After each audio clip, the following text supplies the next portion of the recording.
T minus 50 seconds.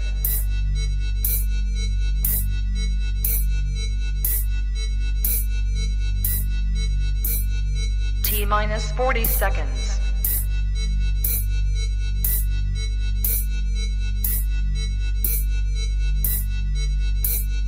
T minus 30 seconds.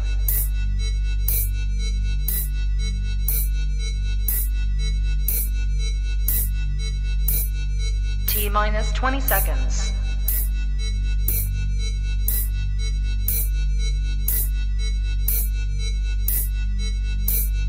Ten, 9, 8, 7, 6, 5, 4, 3, 2, 1, 0.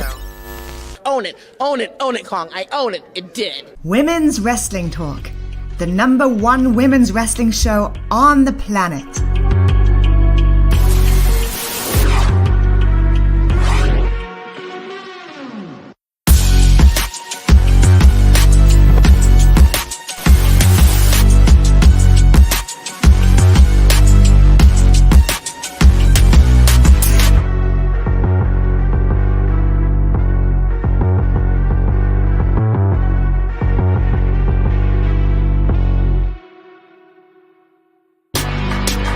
Women's Wrestling Talk, the #1 women's wrestling show on the planet. What is up, guys? Welcome to Women's Wrestling Talk, the #1 women's wrestling show on the planet. Of course, we are here today to deliver some news for WWT Live, but of course, I can't do it alone. I have the help of my very good friend, Mr. Professor Gerard. How are you? I'm good. How are you, Ella? I'm good to be chatting with you here today on this Wednesday. I will say, got some interesting topics here today that's for sure. Yes. Oh yeah. But before we get started, I want to say hello to Ron in the chat. Thank you for joining as always. It's my guy. It's a busy week. We still have 4 pay-per-views ahead of us. Is there all a fifth? This weekend? Somebody said that there was a 5th one. I don't know what it was though. Well, there is. Is there? Impact has Under Siege on Friday. I knew that. Let's see. Saturday Night of Champions. Sunday is Double or NXT Nothing and Double or Nothing. Unless they maybe counted Resurgence because that was on Sunday. It's technically like in the same week. I don't know if they counted that into that or not, but okay, so it is 4, which is still an incredible amount in 3 days. I know it's a crazy. Obviously, all these shows this week are the go home shows. Tonight is Dynamite. Tomorrow is going to be Impact. Friday is obviously going to be SmackDown and Impact. And Rampage, actually. So, I mean, you can get your triple dose of wrestling on Friday if you want. Yeah, this is true. So it's going to be great. Perhaps the good thing is that Saturday, is early, so you can kind of rest up in the evening and then gear up. Because if my memory serves me correctly, Sunday, NXT and Double or Nothing are going head to head. Yeah. It's been a long time since we've seen that. Wow. Yeah. I don't remember because I know in September they did Worlds Collide and then All Out, but Worlds Collide was like earlier in the afternoon. Yeah. Right. So they haven't really gone head to head before, I don't think. I don't know. Boy, this is gonna be fun. Hello to Black Fist. What's good? Hey. Yes, hey. I don't know. What do we want to start with today, Gerard? We got a lot of news. There's a lot. Let's start with NXT. That's probably a safe place to start. Yeah. We'll start safe and then we'll just dive in. So, of course, as we're gearing up, we mentioned NXT. NXT Battleground is taking place this coming Sunday night.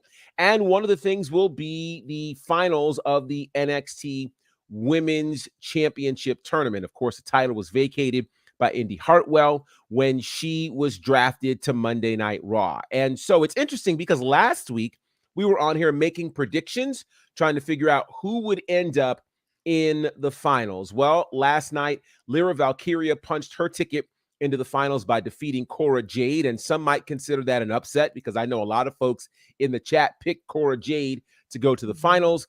And then on the other side of the coin, Tiffany Stratton defeated Roxanne Perez, and that's an upset to some folks as well. I was on the Tiffany train, so I'm excited to see her make it to the finals. So our finals this coming Sunday will be Lyra Valkyria taking on Tiffany Stratton for the NXT Women's Championship. It really should be incredible. We were talking about it last week, and I did say it could go one of two ways. It was either going to be these two or Roxanne and Cora. Obviously, after Valkyria won, it became pretty clear. Tiffany Stratton, like Ron is saying, is, I mean, don't count out Lyra Valkyria, but like if I feel like the vision is pretty clear for it's Tiffy time, as she would say. Yes. I think she wins also. And I hope, because of the last few months, I hope that the reign is kind of longer and not like rushed. And obviously wrestling is so unpredictable. So I wish her assuming she wins, a happy and successful lengthy reign. Yeah. You know what's so interesting about this? Clearly, between the two, Lyra would be the more experienced competitor. Yes, yeah. But I think we all are kind of reading the tea leaves in terms of where can they develop this? Where can this grow? We see Tiffany winning. But here's what's interesting. Some of these matches we've seen in terms of the results, they've had some upsets to them. Yeah. So it's crazy to think that Lyra winning would be an upset. But I do think it's going to be Tiffany. She is perfecting that new finisher that she calls the PME, the prettiest moonsault ever.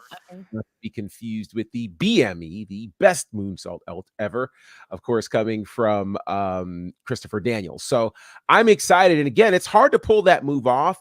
Tiffany Stratton has got all of the tools, I think, to have a lengthy reign as the NXT Women's Champion.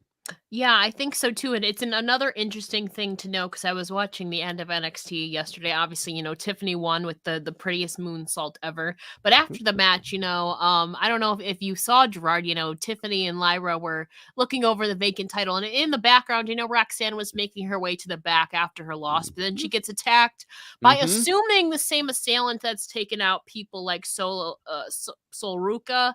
And I know a bunch of other people in like the NXT parking lot. Yes.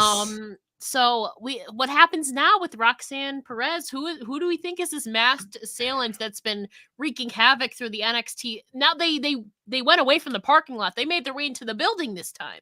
Right. It's getting interesting because this masked assailant is the one who attacked Sol Ruca in the training room, and you're right. They've transitioned from the dangerous parking lot to the dangerous training facility. I don't know. It's interesting. Whoever this person is, they're not very tall. Yeah. So it's trying to figure out who it could be. I did see people saying it could be Blair Davenport. There was somebody else who the rumor could be. I don't remember who it was.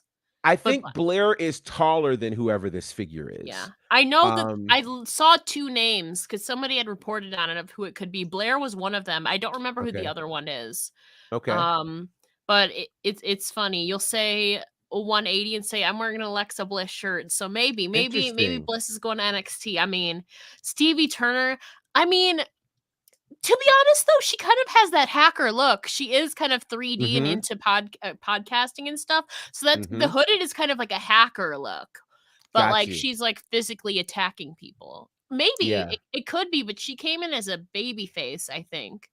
Sort of. So I don't know. I don't know who it could be. We have not seen Blair Davenport, I don't think, since Worlds Collide, if not the week after that. So That's since correct. like September. I know Wendy Chu was like in the background of one of those, so it can't be her. When I forget whoever it was got attacked. It might have been, oh my God, what's her name? Nikita Lyons. Yeah.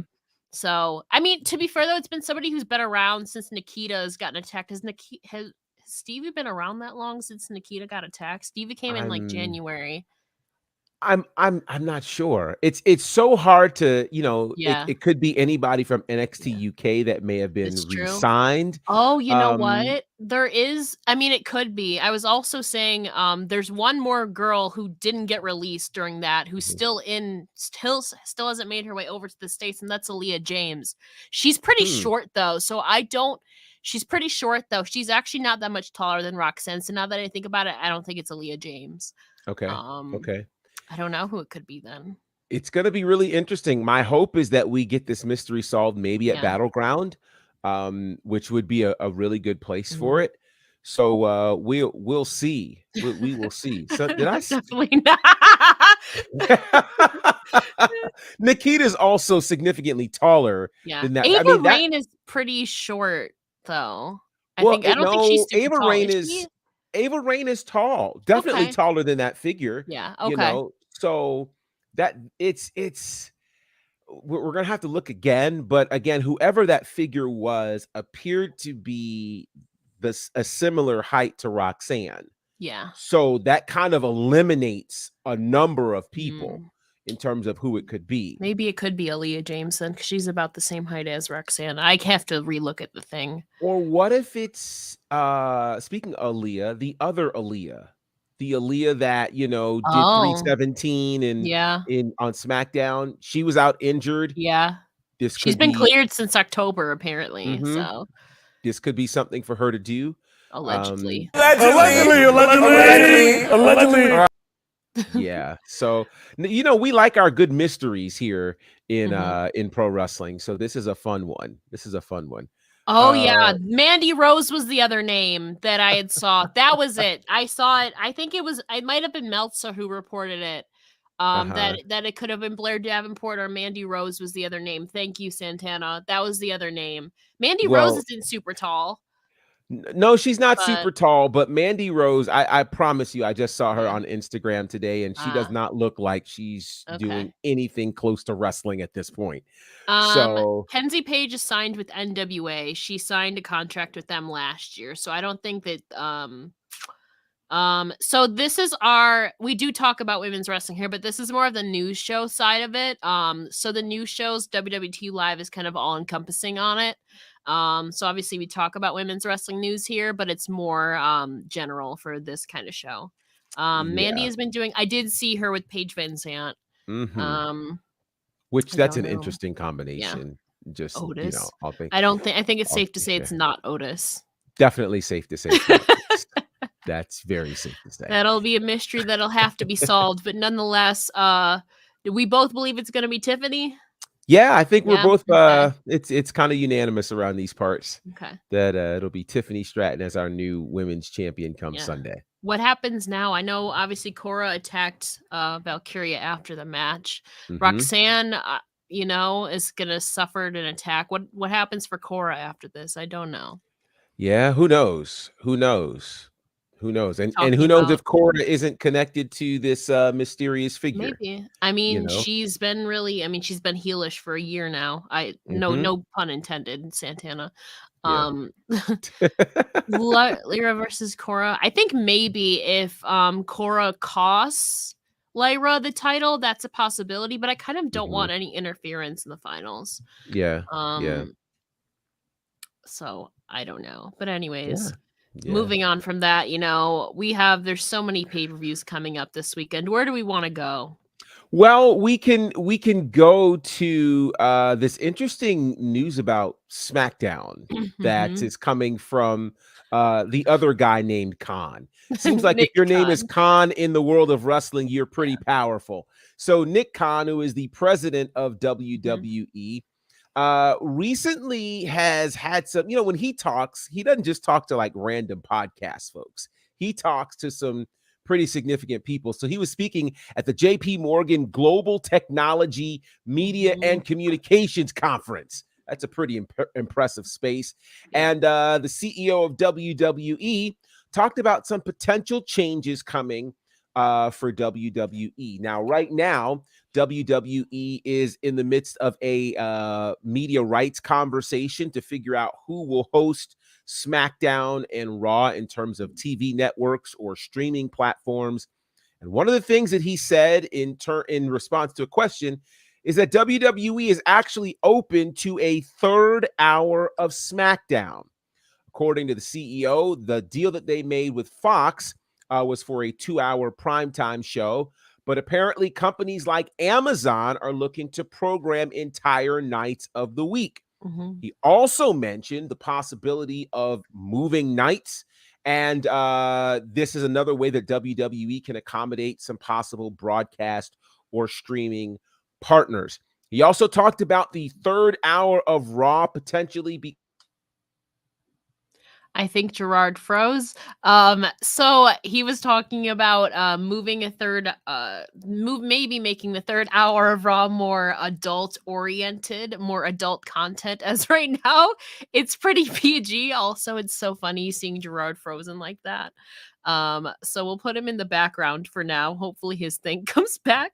But they were talking about adding a third hour, making the third hour more adult oriented because right now it's PG. So I don't know because they were talking about going TV-14 last year, but obviously that never happened. So if they can't go a more adult oriented, they were maybe thinking of moving Raw to a different night. So I don't know if that's going to actually be the case because moving it would allow it to cater to a different audience. But obviously that is not confirmed as of now. But I think it's an interesting discussion to think about. Monday Night Raw, it's been what, 30 years now? 30 years now. To think it's been on Raw on Monday nights for forever, that it might change.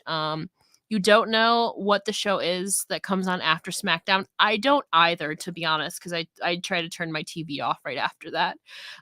So I don't really know, to be honest. But that's an interesting possibility. I can't really imagine it without that.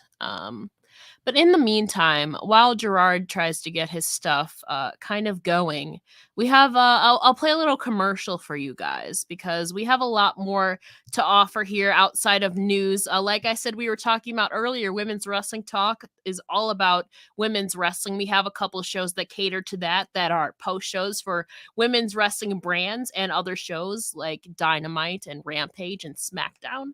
So to give you a little bit more info, here's a little commercial from our good friend TK. Hey peeps, TK Trinidad here, boss lady of Women's Wrestling Talk. And I want to say thank you so much for watching because you've got millions of options. Plus, you don't have to worry about sharing your password to check us out. But while you're here, hopefully you know we have so many more shows to watch, like Turnbuckle Glam, Raw Post-Show, WoW Post-Show, AEW Dynamite Post-Show, Women's Wrestling Army Post-Show, NXT Post-Show, Impact Wrestling Post-Show, AEW Rampage and SmackDown Live Post-Show, On the Scroll, ROH Post-Show, WWT Live, plus all of our interviews with the hottest women's wrestlers in the game. Make sure that you like, comment, and subscribe. Check out our website at www.talkpod.com and follow us on all social media platforms at www.talkpod, and make sure to spread the word. That means send this to the group chat. Yes, even the person with the green bubble. Thanks again so much for watching Women's Wrestling Talk, the #1 women's wrestling show on the planet.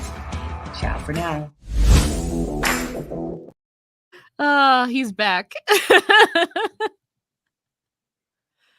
He's like, no. I think I'm back. Am I back? Yeah, your connection's a little fuzzy though, but you are back, yes. Lovely. Well, hopefully this gets right sooner than later. My apologies. I have no idea what's happening with my internet. So it's okay. It happens to the best of us. It's live TV, folks. It happens to the best of us. But no, I just kind of finished that up. I'm interested to hear your thoughts though, because I personally can't imagine Raw on a different night than Monday because it's been like that for 30 years. We can't call it Monday Night Raw if it's not on Mondays anymore, right? So I don't know. It would feel awfully weird. Yeah. Awfully weird. The other scary thing is right now, almost every other night has some wrestling programming on it. True. And I think everybody steered clear of Monday because it belonged to the WWE. Yeah. So it seems like it would make sense. Now here's the other side of it, which is interesting. If they didn't do it on Monday nights, they'd no longer have to compete with Monday Night Football during football season, which is a major competitor for them. Also, when they're running up against the national championship for college and for basketball.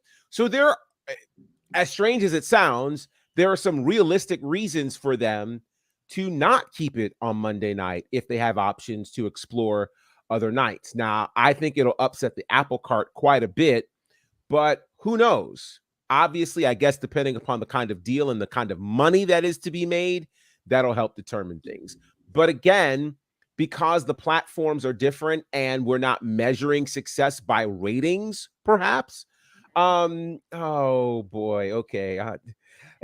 Here's I don't want to open this box again. I should have I done don't. it. No. I'm gonna try to act like Okay. because the issue when it comes to ratings is not, well, first of all, ratings are no longer an accurate Yeah. indicator of the full impact of a television Mhm. programming.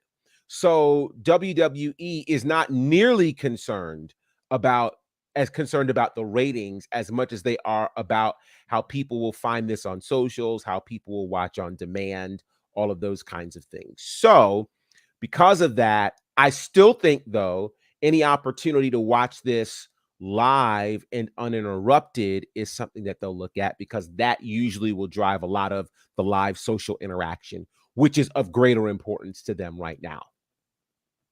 Yeah, so I don't know what's gonna happen with that. You know, ratings are, especially like you said, ratings, like you said, there's like Monday Night Football, there's other stuff that like happened. There've been basketball finals on like Right. Fridays and stuff, or Right. SmackDown's had to gotten moved a couple times to FS1 because like other Yes. stuff was happening. So Yeah.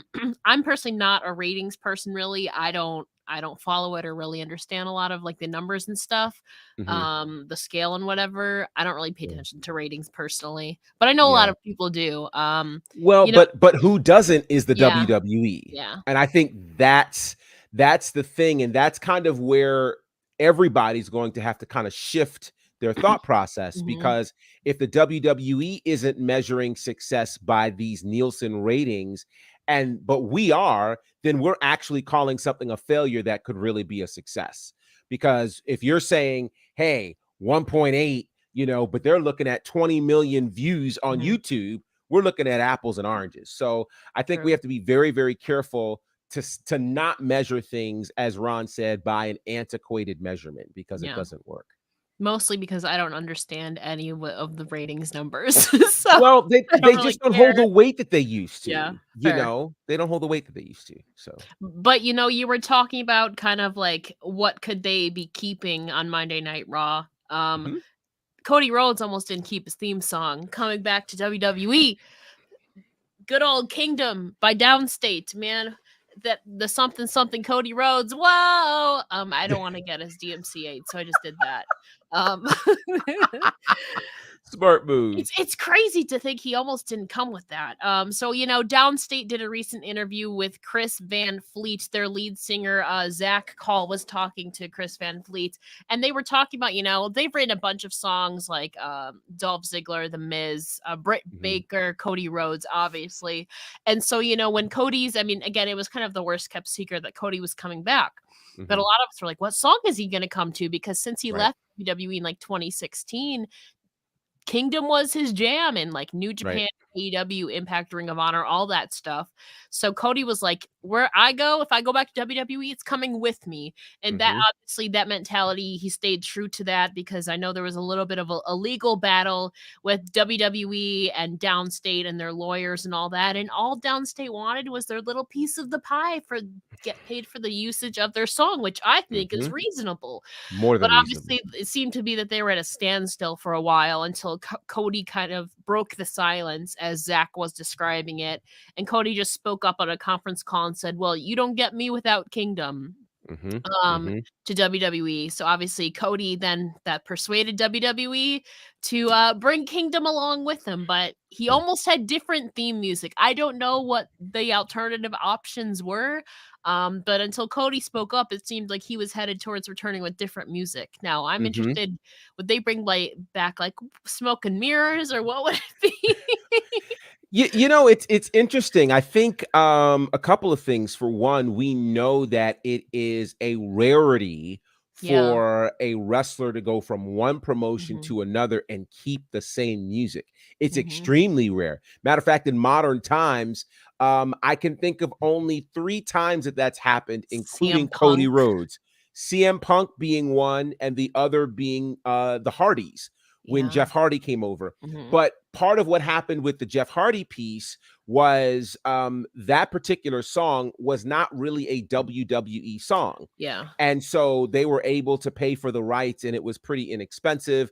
CM Punk's song, which is Cult of Personality, WWE had to pay to use that. Mhm. And for those who don't know, one of the reasons why WWE does not, deal with out music or outsourced music is because they have their own music division. Mhm. So you have your own music division, you create the music, you get all of the royalties from that.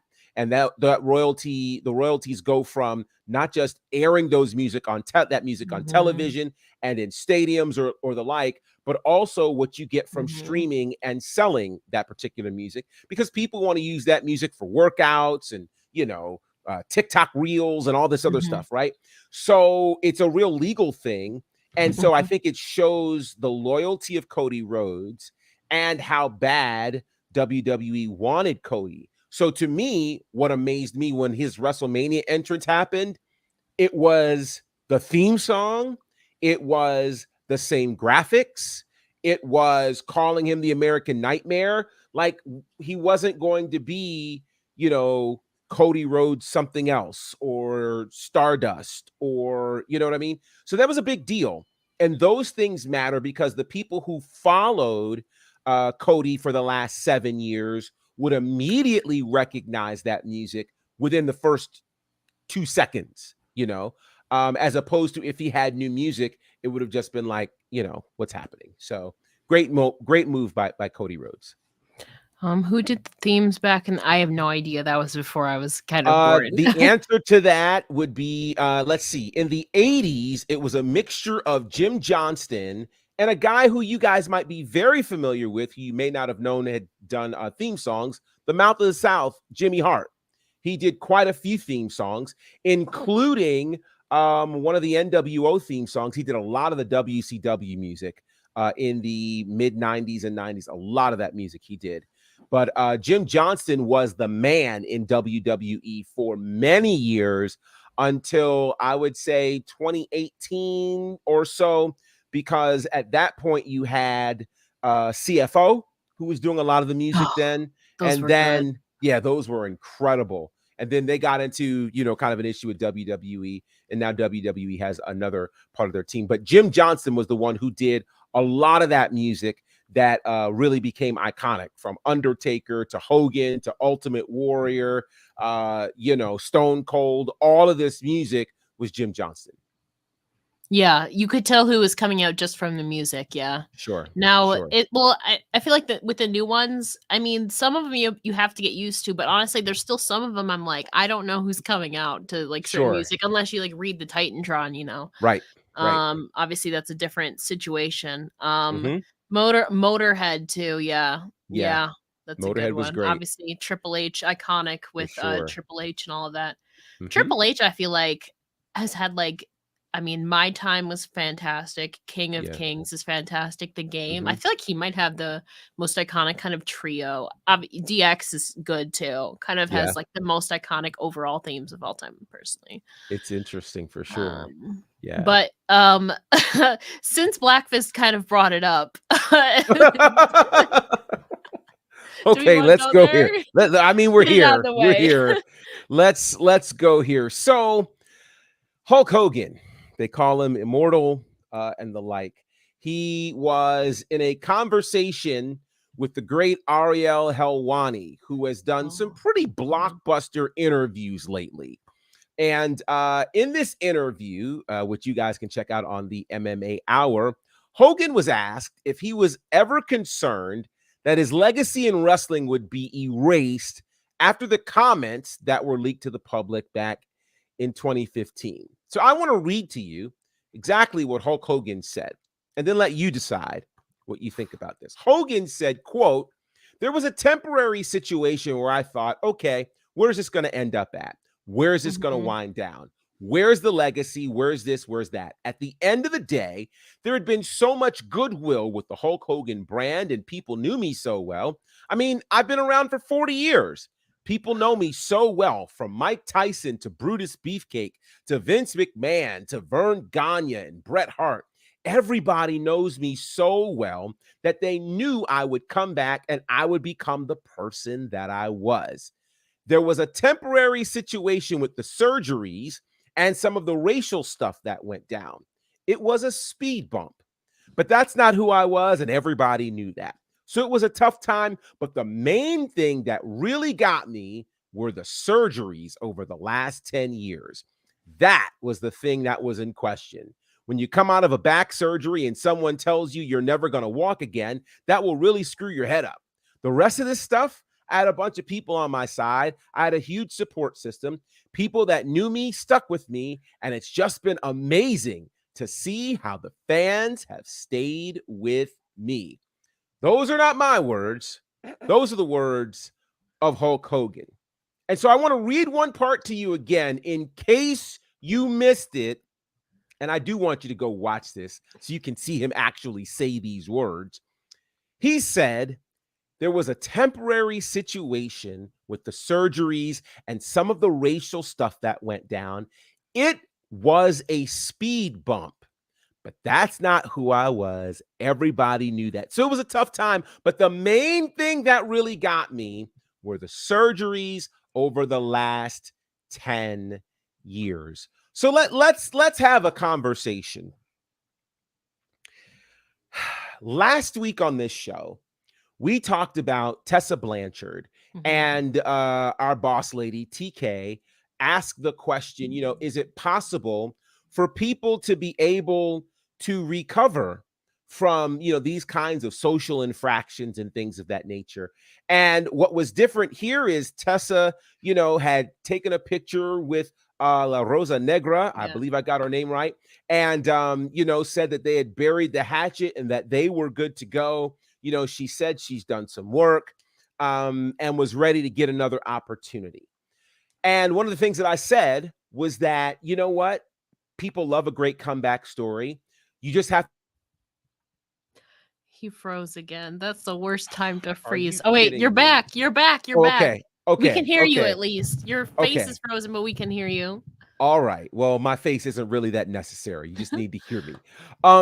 And so, we said that as long as you were willing to do the work and show and demonstrate that you have changed, then people will accept what it is that you're doing.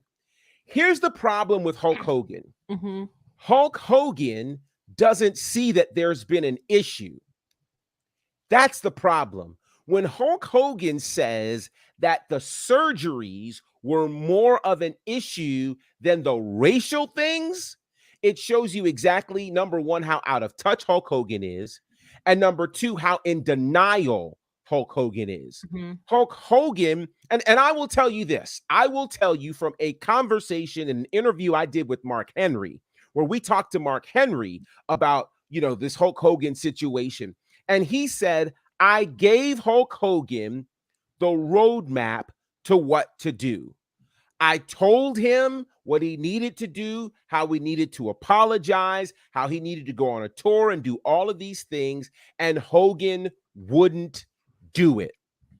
Hogan thinks he's above the law, and the idea that Hogan says, well, I've got 40 years of goodwill and people know who I really am. Let me tell you who you really are. You really are who you are when the cameras go off. That's who you really are. And the idea that he got caught is something that he's upset about because it goes against what he thought the Hulk Hogan character was. Well, here's what I know. There were a lot of people who were hurt by the comments of Hulk Hogan. Matter of fact, what Hulk Hogan said, he ultimately said that me and people like me weren't good enough to marry his daughter. Me and people like me weren't good enough to be a part of his family and those kinds of things. Yet it was me and people like me who bought the t-shirts, who said our prayers, who ate our vitamins, who did all the things that made Hulkamania a thing. Back in 2014, when I went to WrestleMania to watch Daniel Bryan, I went and took that trip with my Hulkamania t-shirt on a year before all this foolishness came out. I don't wear Hulk Hogan gear anymore. I don't even like to speak of Hulk Hogan anymore because to me, for all of the years of Hulkamania, that was erased by the fact that he could sit around and think these things about people that look like me while we're the ones that are paying his paycheck. So no, don't sit. If you think that those things were a speed bump, Hulk Hogan, you are nowhere near the legend that we all purported you to be. Take you off of the Mount Rushmore of wrestling. And I quite honestly hate the fact that WWE put him back in the Hall of Fame after this foolishness, because it's clear that people like me mean nothing to Hulk Hogan.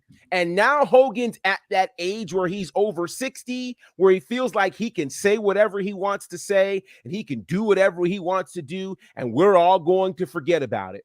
No, we're not going to forget about it, because the thing is, many were kids during that era. And when you take your childhood hero and find out that he's a racist, we don't forget that. We don't forget that.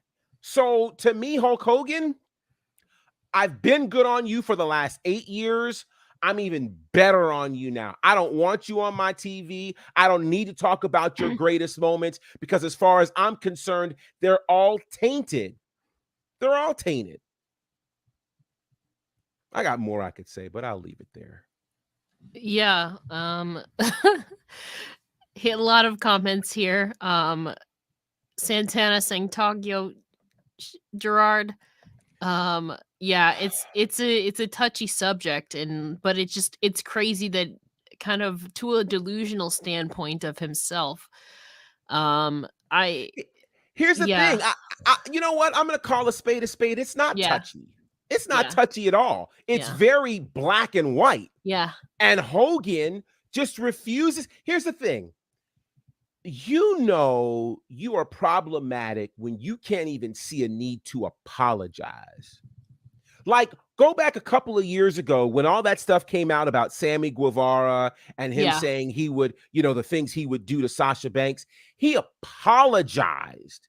Then he took some time off of TV, took some classes, came back on and grew up. Hogan's never grown up because he still believes that no matter what he does, we're just going to fight for him and wave the flag for him. He's so delusional that he doesn't even hear the boos that happen when he comes out to television. We're sitting at home and we can hear the boos. They can't pump those out. So I just say, wrestling fans, everybody can do what they want to do. Yeah. I'm not here to tell you what to do. But what I can tell you, as for me, there won't be any Hulk Hogan parties. Hulkamania doesn't live forever. It died in 2015 when I found out he was a racist. And let me say one other thing while I'm here. Let me say this. And whatever y'all do with this, y'all do with it. The fact that Hulk Hogan can sit up and say this racist thing was a speed bump.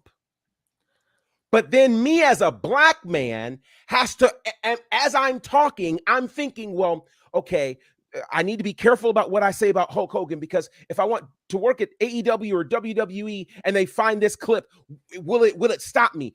That is inherently the problem. And the problem that a Hulk Hogan doesn't ever have to deal with this, but I do, and people that look like me do, is a problem. And it's another reason why I just can't take a look at Hulk Hogan, just, all is forgiven. Screw that crap. Hogan is horrible. And I don't care what he did for WrestleMania. I don't care, because he did it on the backs of black people who supported him, who he doesn't think anything of, and just calls us now a speed bump because his surgeries on his back were more important than what he said about people of color. Go and kick rocks with no shoes on, and I hope no people of color come to sew up your bandages.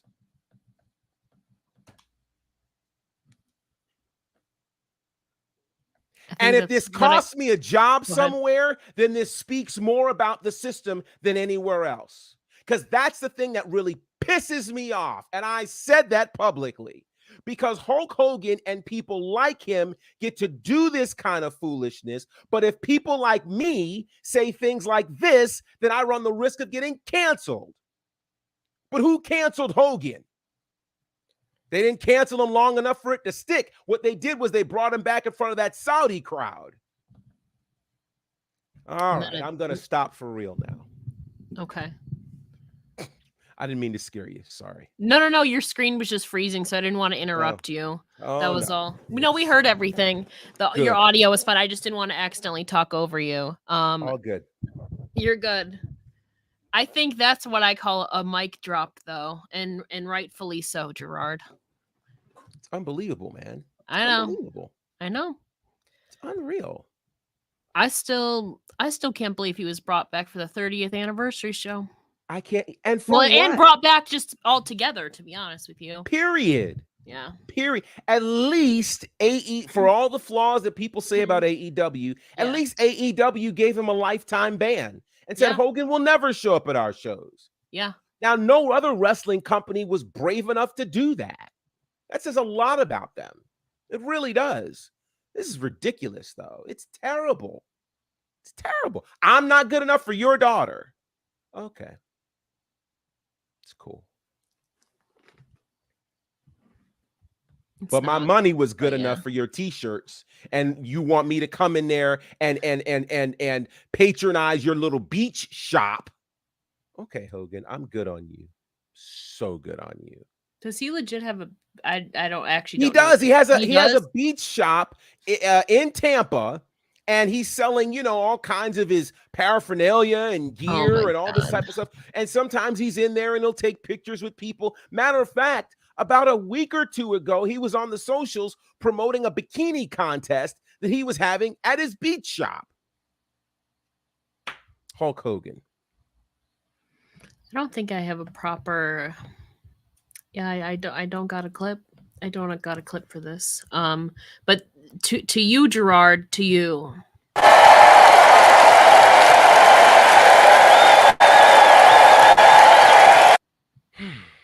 To you. Hulk Hogan. I don't know. I don't know how to follow up with that. Well, we can talk about CM Punk. I guess since you were mentioning AEW. So on a slightly lighter note, tonight AEW is supposed to make an announcement about where the first episode of Collision will be. Now, it's been rumored that it was. I'm saying here's another worst kept secret, right? I know, right?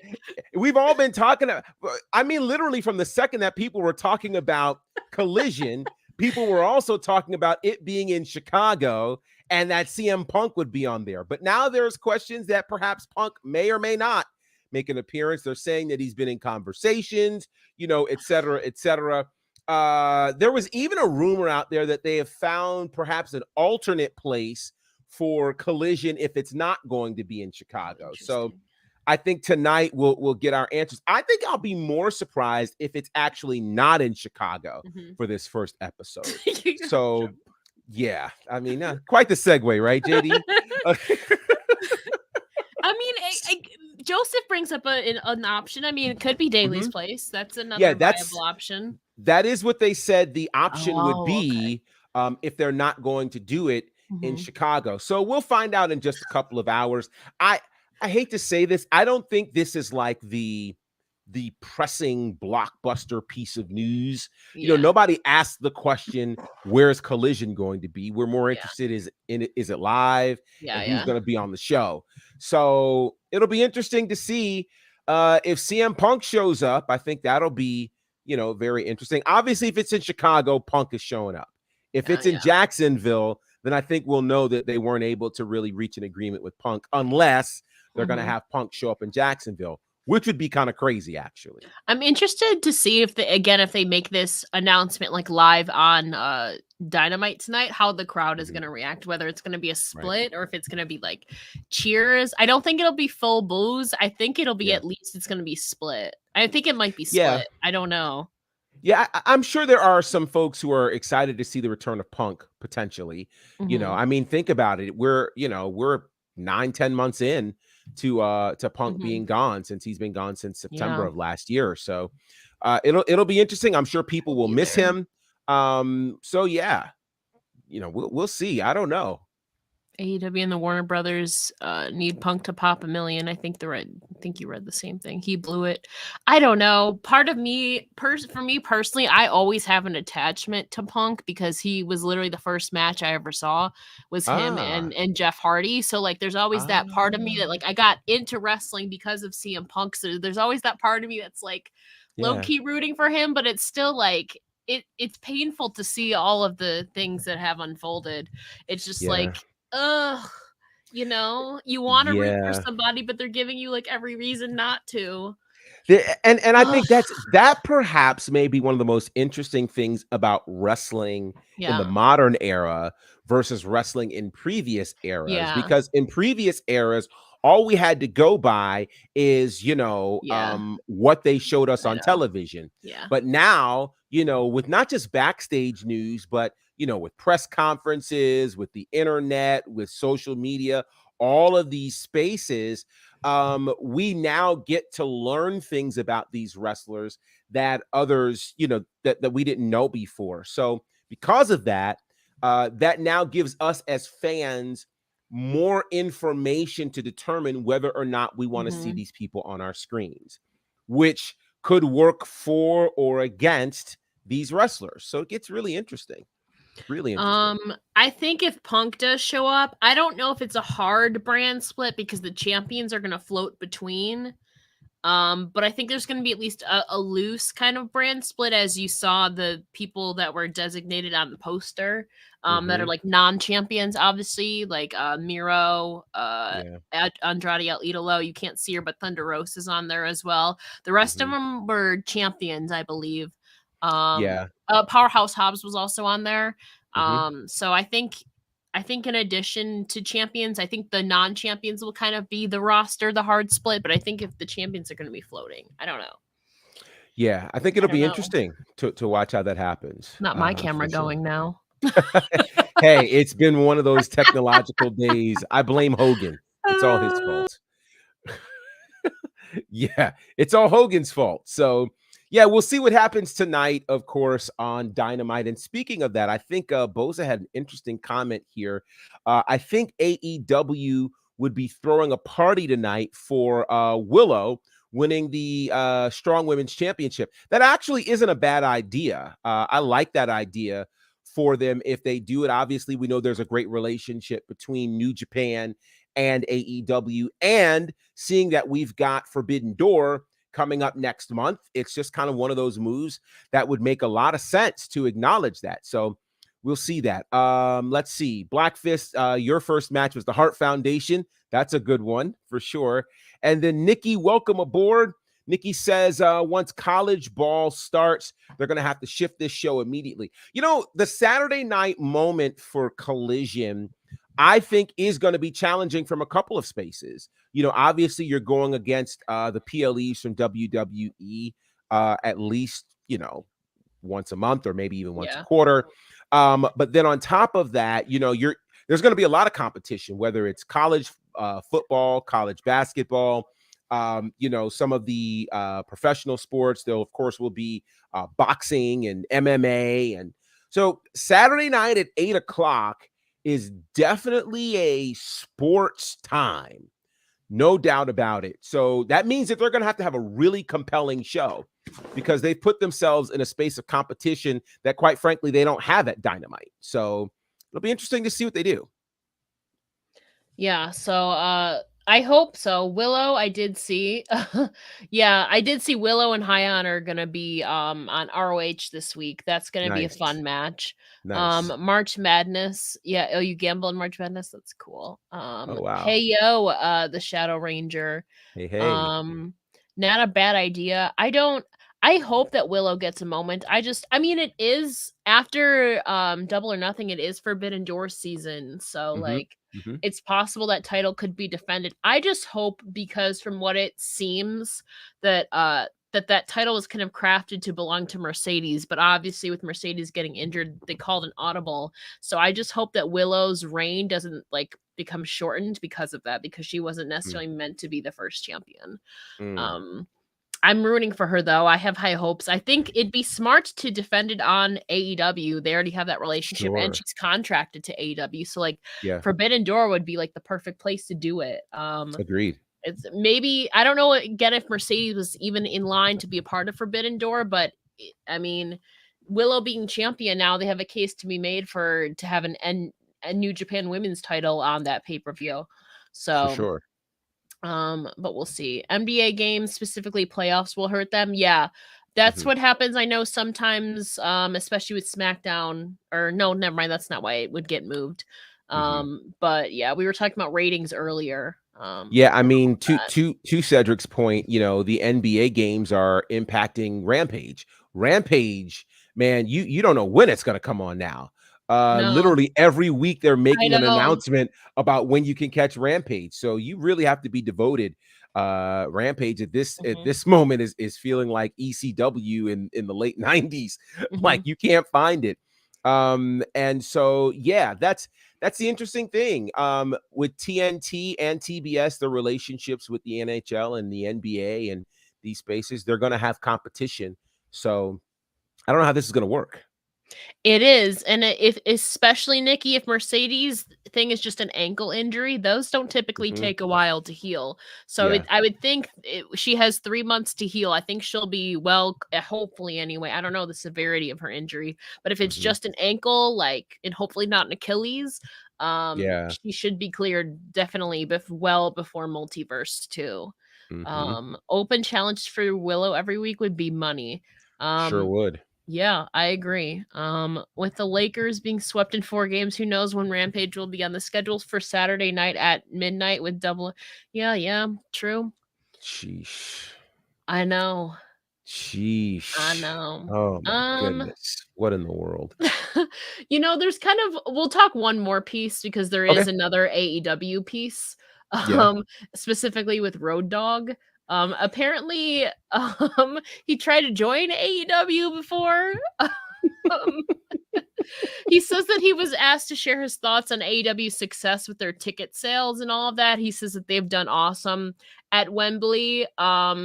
But then I guess too, that he joked that he was joking that he begged Tony Khan for a Mhm. job during, because I think was he furloughed, I think, during the pandemic, Yeah, I think is he what it was. was. He And so he made a was. joke that he begged Tony Khan for a job, but he never joined. So I guess he was joking that it actually wasn't serious, I guess. I thought for a moment that he was serious. But Yeah, it's just a funny thing to think about, especially during that time. Like, imagine how many people like maybe thought or almost went to AEW during that time. No more for road. sure. uh old man Braun ain't done yet. He'll be, LeBron, I assume. Oh, There's yeah. been a lot of LeBron memes lately, especially. Yeah, and LeBron has been apparently talking about retiring, Oh, which I think will be how interesting old is if he indeed. now? Well, he just finished his 20th year in the NBA. Yeah, So, he's at I least mean, it's 40. Yeah, yeah, yeah. yeah. That's an interesting question Would we from wanna see the Cedric. New Age Outlaws in AEW? I mean, that would be the only thing that makes sense to me, honestly. Cedric would be the New Age Outlaws. If But Road I'll Dogg, tell just say theoretically, were to go to AEW, that would be the only thing that makes sense to me. yeah, the crazy He was part though 30. is it's uh it's oh gosh, I can't think of his right name because there are many names floating in my head for his tag team partner. Um he's the Billy one that's Gunn? in yeah, Billy Gunn, thank you. Because all the other names are in my head. I was like, can't say that, can't say Yeah, that, can't say that. yeah, But Billy Gunn is in incredible ring shape. yeah. Incredible ring shape. He would end up carrying that team, Mhm, because Road Dogg is in no way in ring mhm. shape. So, and then he had that heart situation too. So, yeah, it probably wouldn't be a good thing. It'd be good for an appearance, but not necessarily a run. Like you got to be Yeah. like Billy Gunn or Jeff Jarrett right now, True. or to operate like that. So, yeah. Alrighty, that about closes today's show. Obviously, What a show. Dynamite is in about an hour. We will find out if CM Punk if it's gonna be Chicago, Punk is coming back. If it's Florida, then I think it's safe to maybe say that Punk maybe isn't coming back. Can't say, we can say daddy ass, I guess. I don't know. Well. I just did. You just did, yeah. But before we get out of here, Gerard, let the people know where they can find you. For sure. You can find me at Bonnerfied on all of the platforms, and hopefully I won't be canceled.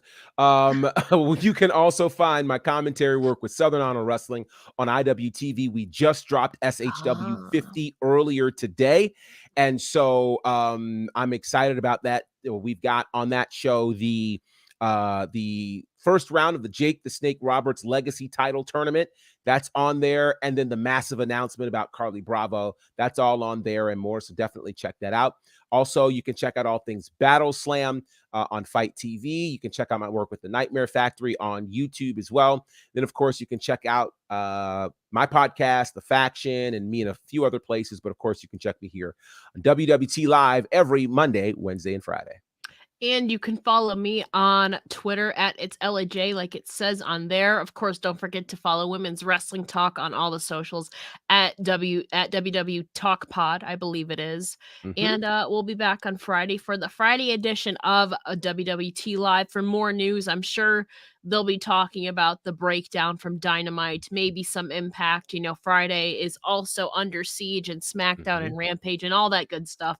It's a hectic week for wrestling. I don't remember the last time we had this many pay-per-views on a weekend.